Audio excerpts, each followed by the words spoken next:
मेरा नाम है उत्तम बंजारे और आप देख रहे हैं सतनाम संदेश छत्तीसगढ़। अभी मैं आया हूँ नया रायपुर, जो अनशन का स्थान है, हड़ताल प्लेस है, वहाँ पे आया हुआ हूँ। यहाँ पर मुझे कुछ युवा जो है अनशन पर, हड़ताल पर बैठे हुए दिखाई दे रहे थे, तो मैंने सोचा कि चलो इनसे बात किया जाए कि मामला क्या है, जानते हैं। तो मैं सीधे आप लोग को उन लोगों से रूबरू कराता हूँ और जानेंगे उनसे कि किस लिए इन लोग जो है हड़ताल पे बैठे हैं। बताएंगी कि आप लोग जो है किस लिए और कब से हड़ताल पे बैठे हुए हैं? हम लोग 19 जून 2023 से हड़ताल पर हैं, आमरण अनशन पर हैं और हम लोग फर्जी जाति प्रमाण पत्र के सहारे पूरे प्रदेश छत्तीसगढ़ में जो नौकरी कर रहे हैं उनकी गिरफ्तारी की मांग को लेकर प्रदर्शन कर रहे हैं।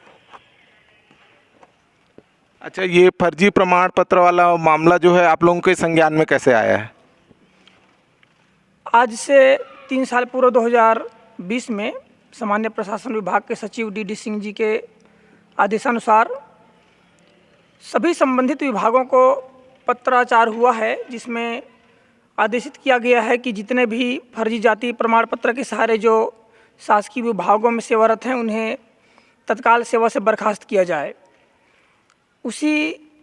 पत्र के माध्यम से हमें भी पता चला कि हमारे वर्ग के नाम पर सैकड़ों लोग छत्तीसगढ़ में फर्जी जाति प्रमाण पत्र बनवाकर कार्य कर रहे हैं। अभी तक इस मामले में जो है कार्यवाही कितनी आगे बढ़ी है 3 साल में? 1 माह पूर्व जब हमारे मित्र लोग जब गए थे सचिव महोदय से मुलाकात कर रहे हैं, तब उन्होंने बताया कि मैं सिर्फ पत्र व्यवहार कर सकता हूं और आप लोग कहोगे तो फिर कर सकता हूं। लेकिन जिस तरीके से वे खुद को निर्बल साबित किए, तो लगता है कि कहीं न कहीं सत्ता के संरक्षण के बिना 267 लोग पूरे प्रदेश भर में फर्जी जाति प्रमाण पत्र के सहारे नौकरी नहीं कर सकते हैं। कहीं न कहीं सत्ता का संरक्षण रहा है और चूंकि इनकी शिकायत 2000 या नया राज्य बनने के बाद से हुई है, तो कहीं न कहीं भाजपा और कांग्रेस दोनों इसमें शामिल हैं।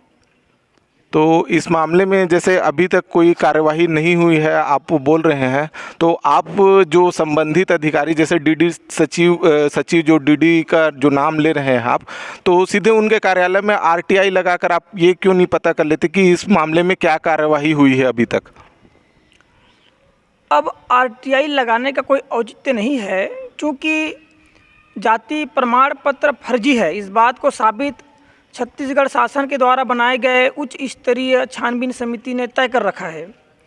उच्च स्तरीय छानबीन समिति के ही निर्णय पर सामान्य प्रशासन विभाग ने आदेश जारी किया है।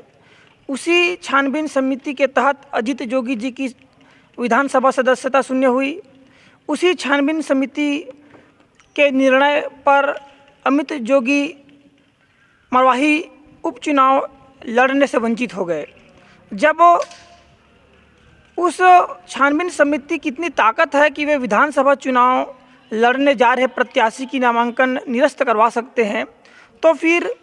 बाकी के जो 266 लोग हैं उनकी गिरफ्तारी क्यों नहीं हो पा रही है, उन पर कार्रवाई क्यों नहीं हो पा रही है, यह चिंताजनक बात है। तो ये जो 267 लोगों का सूची जारी हुआ है, तो उस संबंधित विभाग से आप लोगों की डायरेक्ट कोई बात हुई है क्या? ये संजीत बर्मन के माध्यम से सुना कि उन लोगों ने उसने बताया कि जो है इसी प्रकरण में जो है अमित जोगी के ऊपर कार्यवाही हुई है और उनको जो है मरवाही जो विधानसभा का उपचुनाव था उसको लड़ने से वंचित किया गया है, लेकिन बाकी 266 लोगों के ऊपर कोई कार्यवाही नहीं हो रही है। तो इनका जो बैठे हुए उनका सीधा सरकार के ऊपर आरोप है कि सरकार के संरक्षण में 266 लोगों को संरक्षण दिया जा रहा है, जबकि एक अमित जोगी के ऊपर कार्रवाई होती है, वंचित किया जाता है चुनाव लड़ने से। तो जो है एक प्रकार से जो है इनका सीधा आरोप सरकार के ऊपर है कि सत्ता के संरक्षण में ही इन 266 लोगों के ऊपर कोई कार्यवाही नहीं हो रही है। जैसा कि आप लोग जानते हैं कि छत्तीसगढ़ के मुख्यमंत्री श्री भूपेश बघेल जी आरक्षण की बात कहते हैं, 76% आरक्षण को सपोर्ट करते हैं, राज्यपाल के पास अध्यादेश भेजते हैं और उसके बाद जो है यहाँ पर जब आरक्षित वर्ग के लोगों को हक अधिकार और न्याय दिलाने की बात आती है है तो वो चुप्पी साध लेते हैं, जबकि इनमें से सीधा अगर इस 267 लोगों को की जो आधिकारिक जो है फर्जी जाति प्रमाण पत्र जो है जारी हुआ है उस पर अगर कार्यवाही किया जाए तो आरक्षित वर्ग के लोगों सीधे 267 लोगों को सीधा सीधा लाभ मिलेगा।